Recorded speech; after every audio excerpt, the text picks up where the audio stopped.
કેમ છો સુરત? તો જો આજે તો સવારમાં બેસી ગઈ હું વાંચવા માટે અને વાંચતા વાંચતા આપણે પી લીધી ચા. ચા તો જો આપણે આટલો મોટો કપ ભરીને સવારમાં ચા જોઈએ, કારણ કે ચા વગર આપણને ના ચાલે. મોદી કાકાએ બધાને કીધું કે તેલ ઓછું કરો, પણ જો ચા ઓછું કરવાનું કે અડધું ગુજરાત માથાના દુખાવાથી પરેશાન થઈ જાય. અને ચા પીને પછી હું લાગી ગઈ હું રસોડામાં કામ કરવા માટે. અને પેલા આપણે બનાવી નાખ્યું શાક, કારણ કે મારે જવાનું હતું એક્ઝામ આપવા માટે.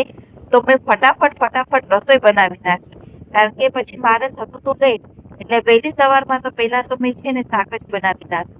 અને શાક બનાવી દીધું ને, શાક મસ્ત ભીંડાનું બનાવ્યું છે ને, જો દાળ ચટાકેદાર શાક બનાવ્યું છે, મરચું નાખીને શાક મસ્ત મિક્સ કરીને મેં જમી લીધું. અને પછી હું તો એક્ઝામમાં જવા માટે મારી તૈયારી કરી, પણ આ જો મારા બેગમાં તો પેડ આવ્યું જ નહીં.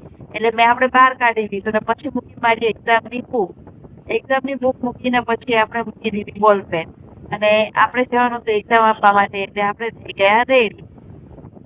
પણ જો એક્ઝામનો ટાઈમ પણ બપોરનો જ હતો, અને આ ઉનાળાનો તાપ બપોરે એટલે કેટલો લાગે. એટલે આપણે તો બાંધી દીધો માથામાં દુપટ્ટો, અને દુપટ્ટો બાંધીને પછી આપણે નીકળી ગયા એક્ઝામ આપવા માટે. પણ જો ને એટલો બધો તાપ છે ને કે આપણે થોડો દુપટ્ટો બાંધીએ તો થોડુંક સારું લાગે, તાપ ઓછો લાગે અને આપણા મોઢા પણ કાળા ન થાય.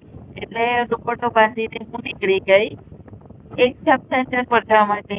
તો ફરી મળીએ નેક્સ્ટ વિડીયોમાં. Bye bye. ત્યાં સુધી લઈએ રજા. Bye bye.